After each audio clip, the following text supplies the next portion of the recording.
사도신경으로 우리의 신앙을 하나님 앞에 고백합니다. 전능하사 천지를 만드신 하나님 아버지를 내가 믿사오며 그 외아들 우리 주 예수 그리스도를 믿사오니 이는 성령으로 잉태하사 동정녀 마리아에게 나시고 본디오 빌라도에게 고난을 받으사 십자가에 못 박혀 죽으시고 장사한 지 사흘 만에 죽은 자 가운데서 다시 살아나시며 하늘에 오르사 전능하신 하나님 우편에 앉아 계시다가 저리로서 산 자와 죽은 자를 심판하러 오시리라. 성령을 믿사오며 거룩한 공회와 성도가 서로 교통하는 것과 죄를 사하여 주시는 것과 몸이 다시 사는 것과 영원히 사는 것을 믿사옵나이다. 아멘.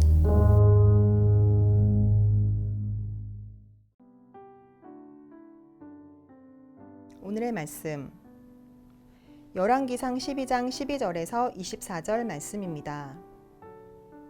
3일 만에 여로보암과 모든 백성이 르호보암에게 나아왔으니 이는 왕이 명령하여 이르기를 3일 만에 내게로 다시 오라 하였음이라.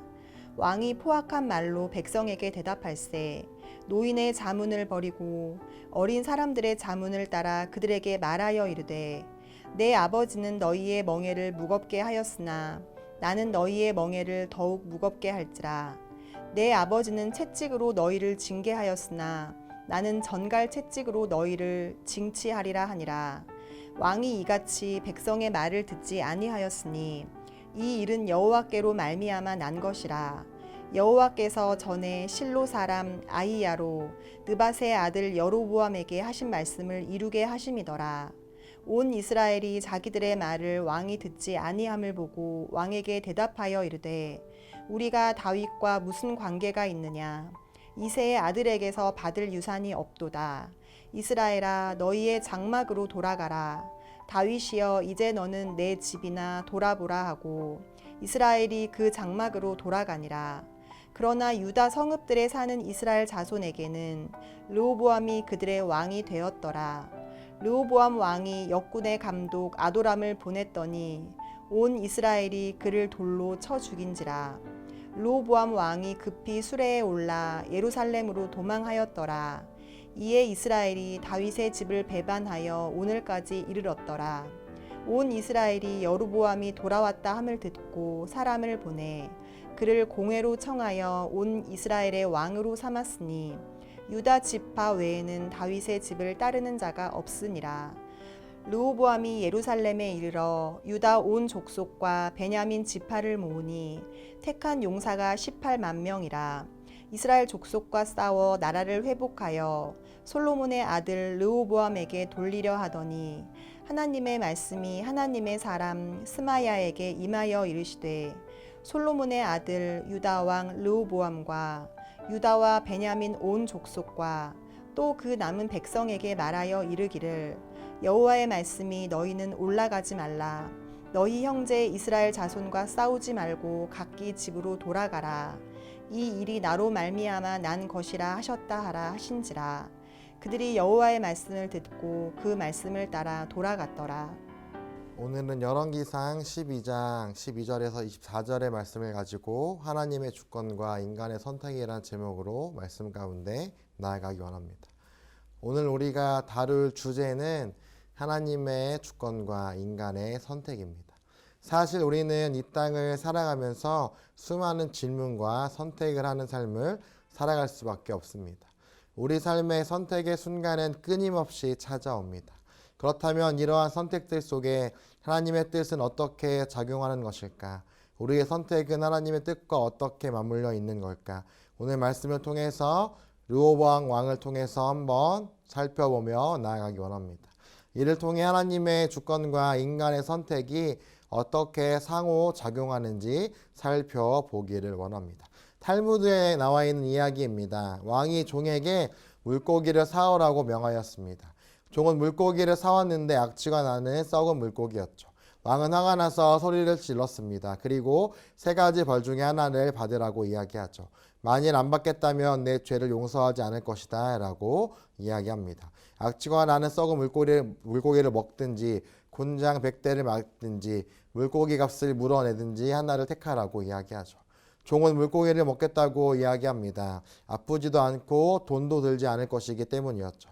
그러나 종은 물고기를 먹다가 포기하였습니다. 구역질이 나서 계속 먹을 수 없었기 때문이죠.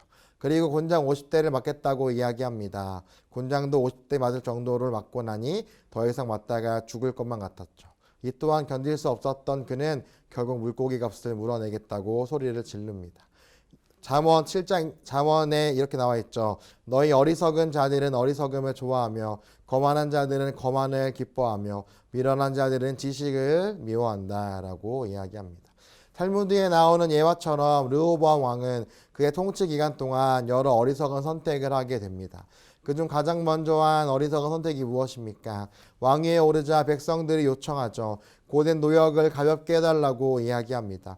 매우 합리적이고 정당한 요청이었습니다. 그러나 왕은 어떻게 행동합니까? 그것은 바로 원로들의 조언을 버리고 젊은이들의 조언을 따라 북이스라엘을 겁박하기 시작했죠. 멍에를 더 무겁게 할 것이며 이를 따르지 않을 경우 솔로몬보다 더 엄한 징계를 내릴 것이라고 경고합니다. 이 말은 단순히 무거운 멍에를 더 무겁게 할 뿐만이 아니라 더 크게 징계할 것이라고 이야기하고 있는 거죠. 왕은 권력에 대한 오해와 자만에 빠져 하나님의 공동체인 백성을 무시하는 태도를 보인 것입니다. 이런 포악한 말로 인해 백성들이 분노하기 시작합니다. 그들은 르호보암을 떠나 여로보암을 따르게 됩니다. 르호보암의 선택은 왕궁을 둘로 나누게 한 선택이 되었다라는 거죠. 또한 이스라엘을 악화시키게 되었습니다. 그렇기에 우리는 분명히 기억해야 합니다. 리더는 일상생활의 선택에서도 우리의 말 한마디가 큰 영향을 미칠 수 있다는 것을 생각함 가운데 나아가야 한다는 거죠. 르호보암처럼 어리석은 선택을 하면 그 결과는 개인뿐 아니라 전체 공동체에까지 영향을 미치게 되기 때문입니다. 그렇기 때문에 우리는 사랑과 배려의 마음으로 행동하며 나아가는 귀한 자들이 되어야 하죠. 이것이 하나님의 뜻을 이루고 바른 공동체를 만들어가는 길이기 때문입니다. 그렇기에 우리는 어리석은 생각과 결정을 하는 것이 아니라 지혜로운 생각과 결정을 하는 자들이 되시기를 주님의 이름으로 축원드립니다. 그래서 이런 르호보암의 어리석은 행동을 통해 하나님의 말씀이 어떻게 이루어집니까? 15절 말씀에 이렇게 나와 있습니다. 왕이 이같이 백성의 말을 듣지 아니하였으니 이 일은 여호와께로 말미암아 난 것이라. 여호와께서 전에 실로 사람 아이야로 느밧의 아들 여로보암에게 하신 말씀을 이루게 하심이더라. 하나님의 주권과 계획이 이루어진다라는 것을 이야기합니다. 다시 말해서 르호보암의 어리석은 선택 그 자체로는 비판받을 일이지만 하나님은 르호보암의 어리석은 선택을 통해서 하나님의 일을 이루어 가신다라고 이야기하는 거죠. 하나님의 뜻은 결코 틀리지 않기 때문에 그것은 분명히 이루어진다라는 사실을 우리는 분명히 기억해야 합니다. 하나님은 솔로몬의 불순종에 대한 징계를 이스라엘의 분열로 허락하신 것이기 때문이죠. 이처럼 하나님께서 하신 말씀을 이루어 가십니다. 하나님은 어떠한 방법으로 하나님의 뜻을 이루어 가십니까? 그렇게 우리는 하나님의 말씀에 순종하는 자들이 되어야 하며 하나님의 명령을 따르는 자들이 되어야 한다는 것을 우리는 분명히 기억해야 합니다. 또한 우리는 어떠한 상황 가운데서도 절망하고 좌절하는 것이 아닌 하나님의 뜻을 찾고 구하는 노력이 중요함을 기억함 가운데 나아가시길 바랍니다. 그 이유가 무엇입니까? 하나님의 주권 아래서 우리의 선택은 하나님의 뜻을 이루시는데 사용될 수 있기 때문입니다. 르호보암은 계속적으로 자신의 방식을 고수하는 것을 볼 수 있죠. 더 강압적으로 다스리는 것을 볼 수 있습니다. 르호보암의 어리석은 선택과 집착으로 인하여 어떠한 일이 일어납니까? 하나님의 뜻대로 여로보암이 이스라엘의 왕이 되는 것을 볼 수 있습니다. 여러분 기억해야 합니다. 하나님의 뜻은 반드시 이루어집니다. 그렇기에 우리는 어떠한 상황 속에서도 하나님의 주권을 인정해야 하며 하나님의 뜻을 따르는 삶을 살아가시길 주님의 이름으로 축원드립니다. 또한 우리는 말씀 앞에서 늘 내 참 주권자가 누구이며 나는 어떤 은혜의 망 안에서 살고 있는지를 되새기며 살아가야 한다는 거죠. 어리석은 르호보암 왕은 분열된 상황 가운데서도 하나님을 찾지 않습니다. 그는 무력을 통해서 자신의 나라를 되찾으려고 노력하죠. 18만 명의 군사를 모아 북쪽 10지파를 응징하려고 합니다. 불순종하여 모은 무기로 형제 나라를 치려고 한 것이죠. 르호보암의 결정은 무엇입니까? 하나님의 주권을 무시하는 행위였습니다. 우리의 모습이 이러한 모습은 아닌지 우리는 다시 한번 생각해 보아야 한다는 거죠. 하나님을 찾는 삶을 살아야 하는데 우리의 방법으로 우리의 지혜를 의지함으로 하려고 하는 것은 없는지 우리는 생각해 보아야 한다라는 거죠. 하나님은 르호보암의 무리한 계획을 막으시며 스마야를 통해 견고하시는 것을 볼 수 있습니다. 전쟁을 위해 올라가지 말라고 하나님께서 명령하시죠. 더 큰 재앙이 일어나지 않게 하려는 것이었습니다. 이것은 르호보암을 향한 하나님의 긍휼의 마음이었고 사랑의 마음이었다라는 겁니다. 우리는 르호보암을 통해서 분명히 깨달아야 합니다. 자신의 힘과 능력을 의존하는 것이 얼마나 위험한지 보여준다라는 것이죠. 말씀을 정리하기 원합니다. 우리가 오늘 말씀을 통해서 보았듯이 우리는 하나님을 붙잡고 의지하며 나아가는 귀한 자들이 되어야 합니다. 르호보암이 의지해야 하는 것이 무엇이었습니까? 르호보암이 의지해야 하는 것은 자신의 힘과 지혜 그리고 용사들이 아니었다라는 거죠. 르호보암이 의지해야 하는 것은 하나님이며 자신이 꺾어야 하는 것은 북이스라엘이 아니라 자신의 오만함이었음을 기억해야 했습니다. 또한 되돌려야 하는 것은 깨진 나라가 아니라 하나님의 말씀을 무시하는 자신의 마음이었다라는 것을 그는 깨달아야 했습니다. 그렇기 때문에 우리는 우리의 힘과 지혜를 의지하는 자들이 되어서는 안 됩니다. 우리는 하나님을 의지하는 삶을 살아가야 합니다. 하나님과 동행하는 삶을 살아가야 합니다. 오늘 하루의 삶도 어리석은 삶을 살아가는 것이 아니라 지혜로운 삶을 사시기를 주님의 이름으로 축원드립니다. 제가 기도합니다.